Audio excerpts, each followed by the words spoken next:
अस्सलाम वालेकुम students, welcome back to the learning point. Students, test number 1 step के physical session के हमने पहली वाली टेस्ट में उसके दो पोर्शन डिस्कस किए थे। पार्ट 1 में हमने डिस्कस किया था बायोलॉजी, उसमें था होम्योस्टेसिस। पार्ट 2 में हमने डिस्कस किया था इंट्रोडक्शन टू ऑर्गेनिक केमिस्ट्री वाला, और अब पार्ट 3 में हम डिस्कस करने जा रहे हैं उसका इलेक्ट्रोस्टैटिक्स वाला पोर्शन। अगर आपको उसके प्रीवियस पार्ट की लिंक्स आपको आई बटन में भी मिल जाएंगी ऊपर, और आपको नीचे डिस्क्रिप्शन में भी मिल जाएंगी। तो आज का पार्ट को शुरू करते हैं। देखें यहाँ पर फर्स्ट ऑफ ऑल लिखा हुआ है कि 3 particles have charge 10 microcoulomb each and they are fixed at the corners of the equilateral triangle of the side of the force on each of the particle has a magnitude। अब यहाँ पर मैंने आपके लिए ये सवाल किया, मैं आपको ये समझाता हूँ किस तरीके से ये सवाल होगा। देखें, फर्स्ट ऑफ ऑल आप कंडीशन को समझेंगे कि कंडीशन है क्या। आपके पास 3 फोर्सेस थी, फोर्स 1, फोर्स 2, फोर्स 3। आपके पास चार्जेस थी 3, चार्ज 1, चार्ज 2, चार्ज 3, और वो 3 साइड ट्रायंगल इक्विलेटरल ट्रायंगल पर पड़ी हुई थी। ठीक है, उसके बाद जो उनकी सारी डायरेक्शन बीच में जो सबके बीच में जो डिस्टेंस था वो था 0.5 मीटर, 0.5 मीटर, 0.5 मीटर। अब हमें मालूम करना है कि एक फोर्स पर्टिकुलर एक चार्ज दूसरी चार्ज पर पर्टिकुलर कितना फोर्स लगाएगी। देखें, F1 एंड F3 एक दूसरे पर फोर्स लगाएंगी नीचे वाली डायरेक्शन में। देखें, रेडिएशंस इसकी भी बाहर, इसकी भी बाहर, पर्टिकुलर ये क्या करेंगी, एक दूसरे को रिपेल करेंगी। रिपेल कर कर क्या करेगा, ये फोर्स इधर की तरफ जाता जाएगा। मतलब क्या, इस तरीके नीचे का डायरेक्शन में जो मैंने ये वाला एरो शो किया है। उसके अलावा F2 एंड F3 ये भी क्या है, सेम चार्जेस हैं, एक दूसरे को क्या करेंगी, रिपेल करेंगी। तो ये चार्ज जो F3 वो कहाँ पर चला जाएगा, इस डायरेक्शन में चला जाएगा। ठीक, ये है आपके फोर्स के डायरेक्शन। अब देखें, इक्विलैटरल ट्रायंगल में हमेशा जो एंगल होती है वो होती है 60 डिग्री। यहाँ पर भी 60 डिग्री, यहाँ पर भी 60 डिग्री, यहाँ पर भी 60 डिग्री। और जो यहाँ पर फिर बाद में जो 2 फोर्सेस के बीच में जो एंगल बन रही है वो भी है 60 डिग्री। तो ये था आपके क्वेश्चन की फिगर। अब हमें बताना है कि इसमें जो फोर्स लग रही है उसकी अमाउंट कितनी है। देखिए, फोर्स आप मालूम करते हैं आपके कूलम्स लॉ से, F = K Q1 Q2 divided by R square. ठीक है, और उसके बाद अब आपको यहाँ पर क्या है, आप किसी भी क्या पर्टिकुलर पर मालूम कर सकते हैं इस फार्मूले की वजह से ही नहीं। हर जियोमेट्रिकल शेप का अलग अलग फार्मूला होता है, हर जियोमेट्रिक चीज़ का अलग अलग मेथड है। अब पहले आप क्या करेंगे, यहाँ पर आप उसकी एंगल्स के थ्रू एक रिजल्टेंट फोर्स आप फाइंड करेंगे कि टोटल रिजल्टेंट फोर्स कितना है। आपके पास एक फार्मूला आता है जो आपने वेक्टर वाले चैप्टर में पढ़ा था कि the resultant is equal to the under root of a square plus b square plus 2 into a2ab cos theta. अब इस फार्मूले की हेल्प से आप पहले क्या इसका रिजल्टेंट फाइंड करेंगे। रिजल्टेंट फाइंड, अब जो फोर्सेस हैं, आपको यहाँ पर क्या 2 फोर्सेस का आप रिजल्टेंट निकाल रहे हैं। फोर्सेस सारी कितनी अमाउंट में है, 10 माइक्रोकूलम, 10 माइक्रोकूलम, 10 माइक्रोकूलम। मतलब क्या, सारी फोर्सेस आप में इक्वल हैं। तो हम क्या करेंगे, यहाँ पर F1 का F स्क्वायर, F2 का F स्क्वायर सिंपल लिख देंगे। उसके बाद आपको पता है कि 2ab होता है, इधर a भी क्या है 1 है, b भी क्या है 1 है, तो सिंपल 2ab। कॉस थीटा हमारे पास कितना है 60 डिग्री। अब आपने क्या करा, जब बेस सेम हो तो पावर ऐड, जब देखें 2 ऐसे प्लस एडिशंस में हो तो आप इनको क्या करते हैं, आपस में ऐड करते हैं। आप दोनों इनको दोनों ऐड करेंगे तो आपको क्या बन जाएगा 2f स्क्वायर। उसके बाद यहाँ पर होता है क्या था 2 1 इंटू 1 1 2 इंटू 1 2। अब कॉस थीटा 60 किसके बराबर होता है 1/2 के। तो 2 में कैंसिल हो जाएगा, तो बाकी क्या बचेगा f square f square f square. Total आपके पास कितना आ जाएगा 3f स्क्वायर। जब आप इन अंडर रूट सॉल्व करेंगे तो एक अंडर रूट किसके बराबर होता है 1/2 के। तो 1/2 इंटू 2, ये दोनों आपस में कैंसिल हो जाएगा, ये f बाहर निकल आएगा। उसके बाद आपके पास अंदर अंडर रूट में क्या रह जाएगा 3 रह जाएगा। इतना आपके पास क्या है टोटल नेट फोर्स। अब आप क्या करेंगे, टोटल नेट अब आप करेंगे 1 2 मतलब चार्जेस का इंडिविजुअल फोर्स। वो कैसे आप सिंपली फाइंड करेंगे, F is equal to K Q1 Q2 divided by R square, वही रिटेन के दो वैल्यू दो हमने रख लिए, वो यही था हमारा कूलम्ब कांस्टेंट, ये था हमारा डिस्टेंस। ठीक है, हमारा इसको जब सॉल्व करेंगे आंसर कितना आ जाएगा 3.6। अब ये क्या है, हमारे टू चार्जेस के आपस में फोर्स। ठीक है, हमें क्या फाइंड किया, हमने ऊपर क्या था क्या टोटल रिजल्टेंट फोर्स। अब हमें फाइंड क्या करेंगे कि किस डायरेक्शन में जो आपस में जो एक फोर्स ने दूसरे फोर्स पर एक्ट किया था by with the respective in the triangle at the particular angles. तो अब हम क्या करेंगे, जो इस 3.6 निकला है इसे √3 से मल्टीप्लाई कर देंगे। √3 किसके बराबर होता है, 1.732 के। तो 1.732 into 3.6 is equal to 6.2 unit 2 newton. तो यही तो आपका था आंसर। देखिए कॉन्सेप्ट देखें, कॉन्सेप्ट से आप चीज़ करेंगे इजी हो जाएगी, अगर नहीं करेंगे ऐसे आप तुक्के में लगाएंगे क्वेश्चन नहीं होगा। उसके बाद हमारे पास जो नेक्स्ट क्वेश्चन है वो the columns force between a positron and a proton placed at a distance of 3.2 centimetre. यहाँ पर एक पार्टिकल है, यहाँ पर भी एक पार्टिकल है, दोनों के बीच में डिस्टेंस कितना है, 3.2 सेंटीमीटर का डिस्टेंस है। अब हमें फाइंड करना है कि इनके बीच में जो फोर्स है वो कितनी होगी। देखिए स्टूडेंट्स, ये भी मैंने आपके लिए सॉल्व किया। देखिए सिंपली आप इसमें क्या यूज़ करेंगे, के Q1 Q2 divided by R square. के हमारे पास 9 × 10⁻⁹। जो पॉजिट्रॉन है वो इलेक्ट्रॉन का मतलब एनालॉग होता है, मतलब उसके सेम जो इलेक्ट्रॉन की प्रॉपर्टीज़ है वही पॉजिट्रॉन की प्रॉपर्टीज़ है। तो उसकी जो प्रॉपर्टीज़ में उसका क्या आ गया, चार्ज भी आ गई। तो 1.6 × 10⁻⁹, ये प्रोटॉन का 1.6 × 10⁻⁹। जब आप इन सारी चीज़ों को सॉल्व करेंगे तो आपका नीचे आ जाएगा 2.5 × 10⁻25 यूनिट, ये लिखा हुआ है। देखिए कितनी आसान चीज़ है, कोई मसला ही नहीं करने में। बिना वजह लोग परेशान होते रहते हैं कि हम कैसे चीज़ को सॉल्व करें कैसे ना करें। उसके बाद जो नेक्स्ट क्वेश्चन है वो है the electric field produced by a point charge Q is equal to 4 × 10⁻⁶ placed at origin at a 0.3 metre away. मतलब क्या है, इस तरीके से एक पॉइंट चार्ज है, यहाँ एक चार्ज यहाँ पर पड़ी हुई है और उससे 3 मीटर दूर यहाँ पर एक चार्ज पड़ी हुई है। तो बताएं कि इस चार्ज पर क्या इन्फ्लुएंस आएगा with respect to the electric field. ठीक है, तो आप क्या करेंगे, सिंपल कोई परेशानी की बात नहीं है। इलेक्ट्रिक फील्ड का फार्मूला क्या आता है, E is equal to KQ divided by R square. के हमारे पास क्या है, कूलम्स कांस्टेंट। चार्ज हमारे पास क्या है, 4 × 10⁻⁶। डिस्टेंस हमारा 3 मीटर। आप सारी वैल्यूज़ को पुट करनी, तो 4 9 36 ये 9 बेस सेम हो पावर 8 होते हैं। 9 + -6 कितना, 3 का अंडर में 3 3 का स्क्वायर कितना, 9 9 × 9 9 4 36। आपका आंसर आ जाएगा 4 × 10⁻³ न्यूटन पर कूलम। यही तो आपका answer. The electric field produced by a point charge varies with the distance.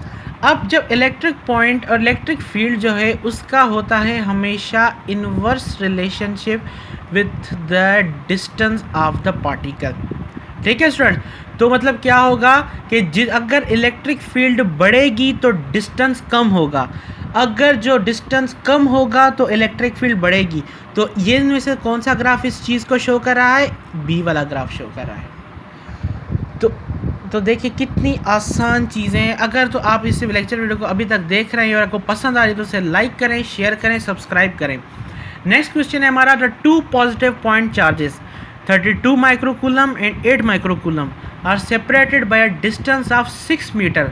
The zero field spot is that place where there is no any kind of influence or where the place there is no any kind of electric field produced by the charges. तो simply यहाँ पर हम क्या करेंगे, देखिए हम simply इसको क्या करेंगे, हमें फाइंड करनी है कि ज़ीरो फील्ड स्पॉट। यहाँ पर एक चार्ज पड़ी, यहाँ पर एक चार्ज पड़ी है, एक का तो इतना बड़ा मैग्नीट्यूड है 32 माइक्रोकूलम, एक तो बेचारी नन्ही सी नाजुक सी है 8 माइक्रोकूलम। अब हमें बताना है कि इनके दोनों के बीच में एक ऐसी पॉइंट बताएं जहां पर जो इनका जो इन्फ्लुएंस है वो ज़ीरो है। अब आप क्या करेंगे, इसमें आपको एक आइडिया मैं आपको देता हूं कि आप किस तरीके से ईजिली इस तरीके के क्वेश्चंस को सॉल्व कर सकते हैं। देखिए आप क्या करेंगे, जो इलेक्ट्रिक फील्ड वाला फार्मूला था ना उससे ही आप यूज़ करेंगे। KQ divided by R square होता है। आप क्या करेंगे, बड़ी वाली चार्ज से x डिस्टेंस माइनस करेंगे। और जो छोटी वाली है उसको आप सेम ही रखेंगे। क्यों? क्योंकि बड़ी चार्ज का इन्फ्लुएंस ज़्यादा होता है as compare to the smaller charge. तो आप क्या करेंगे, सिंपली पहले तो देखें इक्वल टू है ना, मैथमेटिक्स सीख लें थोड़ी, के में यहाँ पर ही कैंसिल कर दें। उसके अलावा फिर आप दोनों चार्जेस का मैग्नीट्यूड रख लें। इन दोनों के बीच में डिस्टेंस क्या था, 6 था। तो आप क्या करेंगे, हम क्या कर रहे थे, बड़ी चार्ज में से डिस्टेंस को माइनस कर रहे थे ना, कि जिस फील्ड पर स्पॉट की जो इलेक्ट्रिक फील्ड है वो 0 होगी, तो 6 हो गया हमारा डिस्टेंस, और माइनस हमने किया उसमें से जो पर्टिकुलर डिस्टेंस जिस पर जो क्या है इलेक्ट्रिक फील्ड नहीं है। और एक्स स्क्वायर सिंपली आप यहाँ का रखेंगे, एक्स स्क्वायर आपको पता नहीं कि कहाँ पर जो स्मॉलर चार्ज है उसका इन्फ्लुएंस नहीं होगा। क्यों? क्योंकि उसका जो मैग्नीट्यूड आप यहाँ जो इफेक्ट फील्ड इफेक्ट है वो कम है। देखिए अब आपका अगेन 10 × 10⁻⁻6 10 × 10⁻⁻6 दोनों साइड पर सेम है, दोनों को कैंसिल कर दें। उसके बाद आप क्या करेंगे, नीचे एक आप क्या लेंगे, अंडर रूट लेंगे, taking under root both sides. ये 2 दोनों साइड कैंसिल हो जाएगा। फिर आप करेंगे इनकी BCM जब आप करेंगे तो आंसर बनेगा 32। ये देखें 6 × 8 32, ठीक है, 6 8 48 सॉरी, और 8 × x 8x, ठीक है। उसके अलावा आप जो दूसरी चीज़ देखेंगे वो क्या होगी कि क्या कहते हैं उसे 40, उसके बाद जब आप x को इसका 32 से BCM करेंगे तो क्या बचेगा 32x, 8x + 32x 40x। आप इसको क्या करेंगे, आप डिवाइड में लेकर चलेंगे क्योंकि हमने x की वैल्यू फाइंड करनी है। तो क्या आ जाएगा 1.2। अब मैंने आपको क्या ये ट्रिक बताई है, अब क्या करेंगे आप 1.6 को माइनस कर दें 6 में से, कितना आंसर आ जाएगा 4 पॉइंट, मतलब लगभग 4 की रेंज में। उसके बाद खाली x हमारा कितना आया 1.2, मतलब 4 की रेंज में जो 4 आया है इससे इतना डिस्टेंस, मतलब पर क्या होगी, लार्जर चार्ज से 4 मीटर डिस्टेंस ऑलमोस्ट पर क्या होगी 0 फील्ड होगी, और स्मॉलर चार्ज से अराउंड 1 से लेकर 2 की रेंज देख लें। तो आपका यही आंसर आ गया। Between the charges and at a 2 meter from smaller charge, between the charges and at a 4 meter at the larger charge, ये भी आपका आंसर हो गया। उसके बाद है the potential gradient between 2 charge plates having a separation of 0.25 centimetre and potential difference of 24 volts. अब इसमें आपको फाइंड करनी है इलेक्ट्रिक फील्ड। इलेक्ट्रिक फील्ड आप किस तरीके से मालूम करते हैं, इलेक्ट्रिक फील्ड का फार्मूला, इलेक्ट्रिक फील्ड और पोटेंशियल डिफरेंस आपस में रिलेटेड है। Electric field is equal to potential difference divided by distance between them. हमारे पास जो पोटेंशियल डिफरेंस कितना था 24 वोल्ट्स का था, और हमारे पास जो डिस्टेंस था वो कितना था 0.25 सेंटीमीटर का था। 0.25 सेंटीमीटर को डिवाइड का मीटर में कन्वर्ट करेंगे, ये कितना आ जाएगा 0.0025 सेंटीमीटर। तो क्या करेंगे, वैल्यूज पुट करें, आंसर ले लें। वोल्टेज 24 डिवाइडेड बाय 0.25, इसको हमने क्या किया सेंटीमीटर में चेंज कर दिया। अब इसको दोनों को जब डिवाइड कर सॉल्व करेंगे तो आपके क्या आ जाएगा आंसर 9600 न्यूटन पर कॉलम। तो यही तो था हमारा आंसर। देखिए फील चेक करें, बस आप ज़रा सा फील चेक करें कि फ़िज़िक्स कितनी इजी है और बच्चों को कितनी मुश्किल लगती है, बिना वजह आप डरते रहते हैं।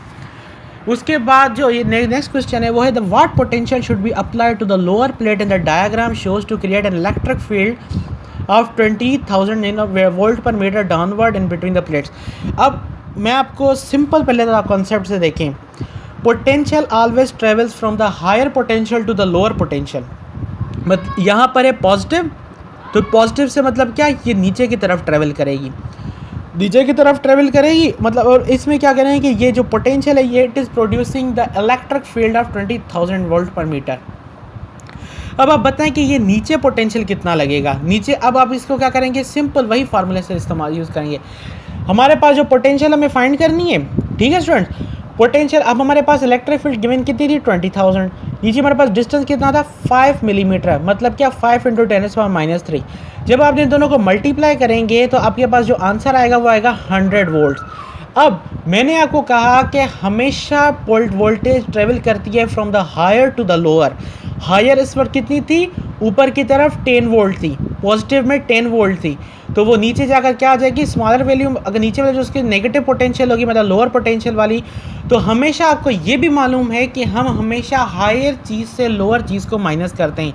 और हायर पोटेंशियल इस पर कितनी हमारे पास 10 है, और हमारे पास जो लोअर पोटेंशियल कितनी निकल के आई नीचे वाली प्लेट की 100 निकल कर आई। अब 10 में से 100 माइनस करेंगे तो आंसर क्या बनेगा -90 वोल्ट। तो यही तो था हमारा आंसर।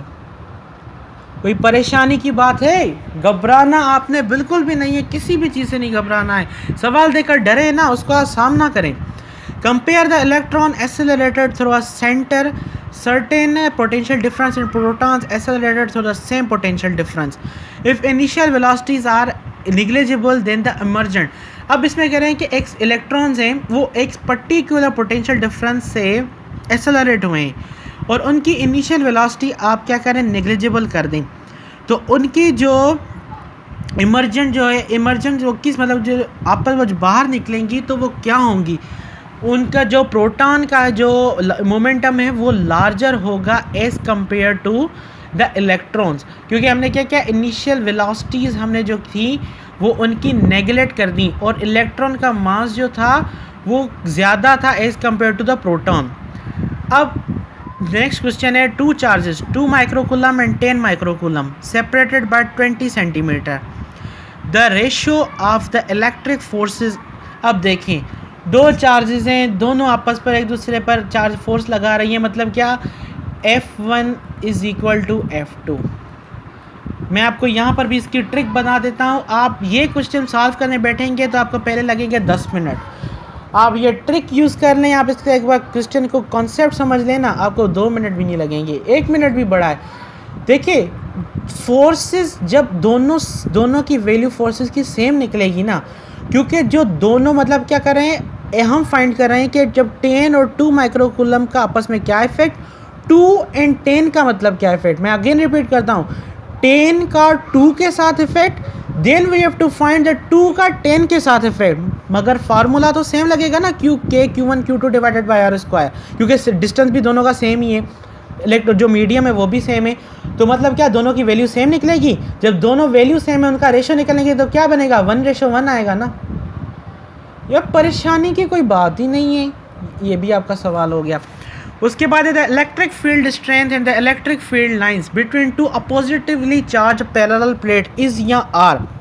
इलेक्ट्रिक फील्ड स्ट्रेंथ है और electric field lines between two opposite, मतलब क्या, एक यहाँ पर पॉजिटिव है और दूसरी जो है यहाँ पर नेगेटिव है, और उनके बीच में जो इलेक्ट्रिक फील्ड का जो होगा सारी चीज़ें होगी वो क्या होगी।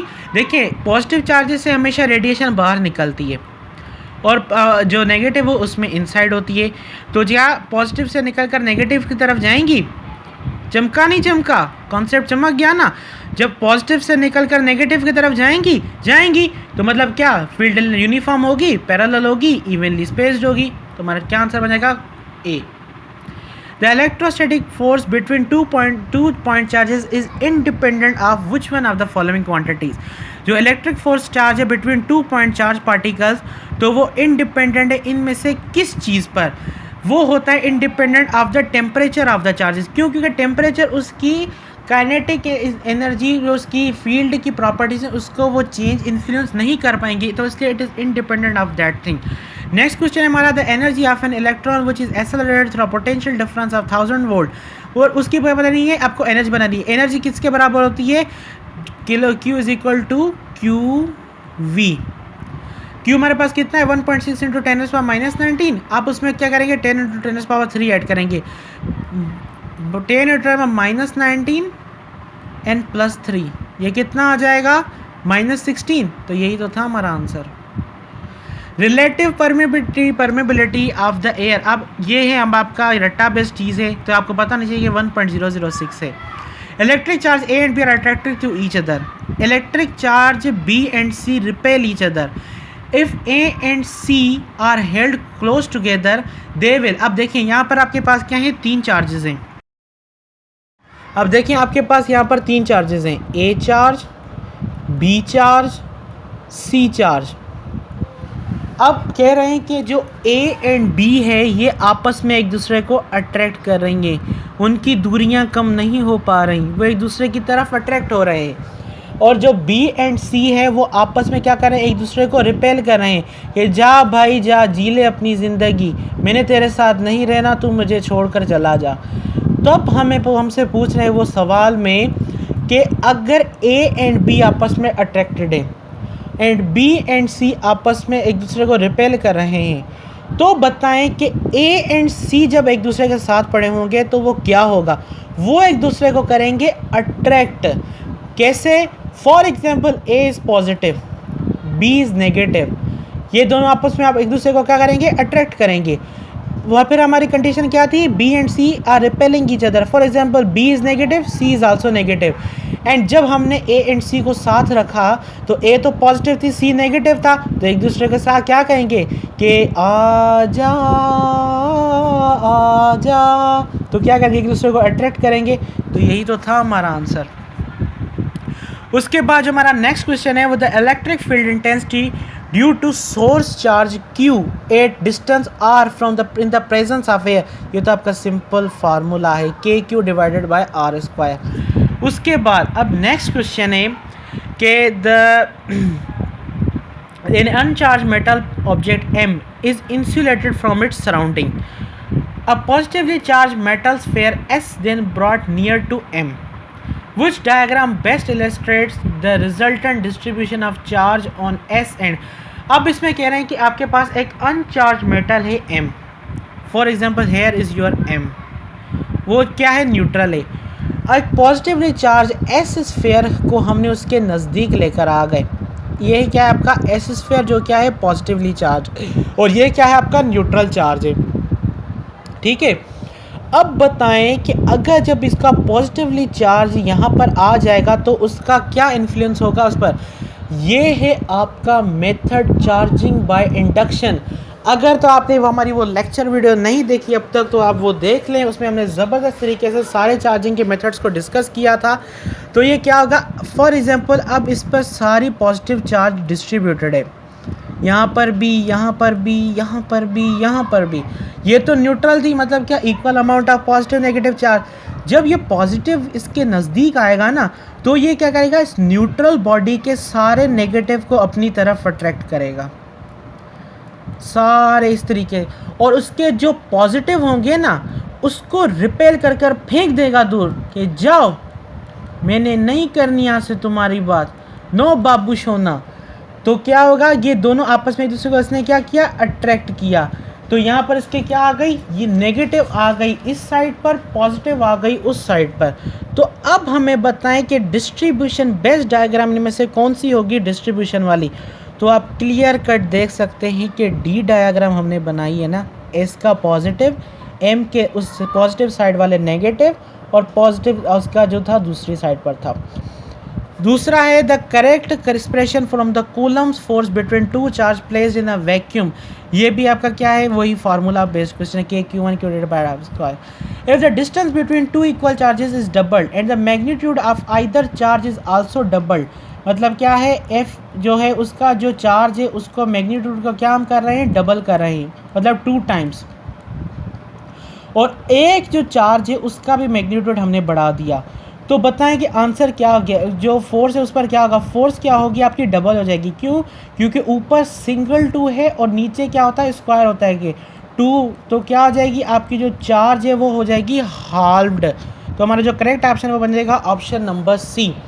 If a charge my 5 micro experiences a force of 10 at a point, then the electrical intensity, देखिए आप सिंपल वही चीज़, फोर्स कितनी है हमारे पास, 10 × 10⁻⁷। ठीक है, उसके बाद जो चार्ज जो हमारे पास चार्ज है वो है 5 × 10⁻⁶ कूलम। -6 जब ऊपर का जाएगा क्या बन जाएगा, पॉजिटिव का, और 5 1 से 5, 5 2 से 10। ठीक है स्टूडेंट्स, तो ये क्या आ जाएगा 2, और ये जब ऊपर जा रहा है तो क्या हो जाएगा पॉजिटिव का, और हमारे पास पहले ये क्या था नेगेटिव का, तो हमारा जो आंसर क्या हो जाएगा 2 बन जाएगा ना। कितनी इजी मैथमेटिक्स है, अगर आप सिर्फ इसको 5 और 10 से भी देख लेते हैं ना तब भी आपका आसान हो जाता। A zero field spot for 2 equal and opposite charge line है बिटवीन। अब जो वही सवाल जो हम पहले कर आए थे कि 2 चार्जेस हैं तो उनके बीच में ज़ीरो फील्ड जो होगी वो कब होगी, तो ज़ीरो फील्ड स्पॉट है वो नियर टू होती है small charge and further and दूर होती है लार्जर चार्ज से। तो इस हिसाब से कंडीशन जो हमारा करेक्ट आंसर बनेगा वो बनेगा option number D, between the charge but closer to the between the charges नहीं, देखिए आपका क्या होगा, बी ऑप्शन होगा, between the charges but closer to the smaller charge. क्यों? क्योंकि उसमें जो उसका जो इफेक्ट फील्ड स्ट्रेंथ वैल्यू है वो ज़्यादा कम होता है as compare to the another one. Next question हमारा, the 10 coulomb charge experiences of force when move to a potential difference. The potential, अब आप सिंपली अगेन वही क्या करेंगे, वही फील्ड वाला फार्मूला लगाएंगे कि 4000 डिवाइडेड बाय 10, ठीक है, फोर्स पर यूनिट चार्ज होता है 10, यहाँ पर क्या 400 बन गया आपकी, क्या है 400, क्या है इलेक्ट्रिक फील्ड है। 400 को आप क्या करेंगे, 400 को मल्टीप्लाई करेंगे 8 से और उसको डिवाइड कर देंगे 100 से। 100 से हमने क्यों कहा कि 100 से इसलिए कहा क्योंकि हम क्या था, सेंटीमीटर में था, 0 में से चला गया, 4 8 32, तो ये हो गया आपका answer. The potential difference between 2 points is 2 volts. The work done in moving electron from one point to the other point will be 2 electron volt. जब दो पॉइंट्स के बीच में 1 वोल्ट का पोटेंशियल डिफरेंस हो तो हम उसे कहते हैं 1 इलेक्ट्रॉन वोल्ट। जब 2 हो तो उसे हम क्या कहेंगे, 2 इलेक्ट्रॉन वोल्ट। क्यों? क्योंकि हमारे पास जो फार्मूला होता है वो क्या होता है, QV। For a uniformly charge पार्टिसिपेयर of shell of radius R, which one of the following graphs shows the variation or a potential with distance x from the center of the sphere? हमें relation बतानी है कि अगर जो charge uniformly charge sphere है radius r, तो अगर हम उसमें पोटेंशियल की क्या वेरिएशन आएगी जब हम उसमें से क्या करेंगे, x डिस्टेंस मूव करेंगे। देखें पहले तो पर्टिकुलर क्या होगा, जब तक उसका डायामीटर और रेडियस तक ऑलमोस्ट इक्वल है कोई डिफरेंस नहीं, फ़र्क नहीं पड़ेगा। मगर जब उसका जो रेडियस है वो बढ़ना शुरू हो जाएगा, after the particular point when there is a no equality between the diameter and the radius, then क्या होगा, आपकी पोटेंशियल कम होना शुरू हो जाएगी। तो इससे जो आपका जो करेक्ट ऑप्शन बनेगा वो बनेगा ऑप्शन नंबर सी। अब charge of 5 coulomb is given a displacement of 0.5 metre and work done in the process is 10 joules.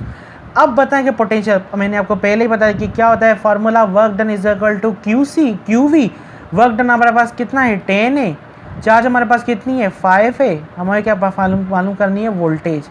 5 1 5, 5 2 10, 2 volts. Electrostatic charge between charges is 42 Newton. If we place a dielectric of 2.1 between the charges, then the force between the equal to, देखिए जो electrostatic force है it depends upon the medium between the charges, and अगर उसमें अगर other than medium air रखेंगे तो वो but then depend करेगा मीडियम पर कि कोई मीडियम होगा जो इसकी कंडक्शन को इंक्रीज़ करवाएगा, कोई मीडियम होगा इसकी कंडक्शन को डिक्रीज़ करवाएगा। जो हमारे पास जो ऐसा है जिसकी डाइलेक्ट्रिक कितनी है, 2.1 है, तो हम क्या करेंगे, हमें फाइंड करना है कि फोर्स तब कितना का। सिंपली इसका मेथड होता है, जो आपका डाइलेक्ट्रिक आए ना, फॉर एग्जांपल आपके पास फोर्स कितना है 42, डाइलेक्ट्रिक कितना है 21, इसकी पॉइंट ऊपर शिफ्ट कर दें कितना आ जाएगा 420। कहने में तो बड़ा बुरा लग रहा है मगर कोई ना, खैर है अपनी, कोई गल नहीं। 21 इसका कितना 21 2 42, एक ज़ीरो बच गया 20, तो हमारे पास आंसर कितना आ गया 20 न्यूटन।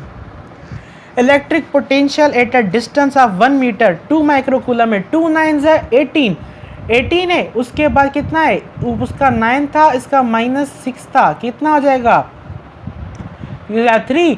उसके बाद हमारे पास आंसर कितना था 18, एक पॉइंट और शिफ्ट हमने कर दी, एक पॉइंट जब हमने और शिफ्ट कर दी तो कितना आ जाएगा 5 आ जाएगा ना। देखिए एक मिनट मेरी बात सुने, इसका जो फार्मूला है वो है, अब देखिए KQ डिवाइडेड बाय R, ऊपर हमारे पास क्या था, चार्ज कितनी थी 2 माइक्रोकूलम, 2 इंटू 9 का कौन सा वाला हमारा कूलम्स कॉन्स्टेंट हुआ, 2 इंटू 9 18 इंटू 10 पावर उसका 9, इसका 6, कितना हो गया 3 हो गया, तो एक पॉइंट हमने और शिफ्ट कर दी, तो हमारा टोटल आंसर क्या बनेगा 1.8 इंटू 10 पावर 4। कितनी आसान चीज़ थी। The concept of electric field was introduce by किस साइंटिस्ट ने इंट्रोड्यूस कराई थी, हमारी फराडे ने कराई थी। जो unit of charge surface charge density, इसका यूनिट क्या होता है coulomb per metre square. Electric field intensity to the infinite charge, वो कितना होता है sigma divided by 2 E naught. If the product of two stationary charges is negative, then the Coulomb force is, देखें अगर जो product of two stationary charges हैं वो negative है, तब कूलम फोर्स क्या होगा, वो होगा attractive and towards the source charge. क्यों, या मतलब क्या है, यहाँ पर एक पॉजिटिव चार्ज है, एक नेगेटिव चार्ज है, मतलब एक पॉजिटिव वैल्यू है, एक नेगेटिव वैल्यू है। जब पॉजिटिव एंड नेगेटिव का आपस में डिवाइड मल्टीप्लाई करते हैं तो क्या हमारे पास नेगेटिव का आंसर आता है। और जब मतलब क्या एक ऐसी मतलब हमारे पास कंडीशन बन गई कि एक पॉजिटिव है एक नेगेटिव है, तो पॉजिटिव में से जो उसकी उड़ उड़ कर जो मोहब्बत है उस पर जाएंगी, नेगेटिव चार्ज पर जाएंगी, तो हमारी क्या कंडीशन बनेगी, अट्रैक्टिव बनेगी, टुवर्ड्स द सोर्स चार्ज बनेगी, बिल्कुल बनेगी। और अब आप इस वीडियो को लाइक करेंगे, शेयर करेंगे, सब्सक्राइब करेंगे, बिल्कुल करेंगे। अगर नेक्स्ट वीडियो लेक्चर हम डिस्कस करेंगे स्टेप्स के टेस्ट सेशन, फिजिकल सेशन वाले का नेक्स्ट टेस्ट, उसके नेक्स्ट टेस्ट की पार्ट 1 होगा, उसमें बायोलॉजी को डिस्कस करेंगे। तब तक के लिए अल्लाह हाफिज़।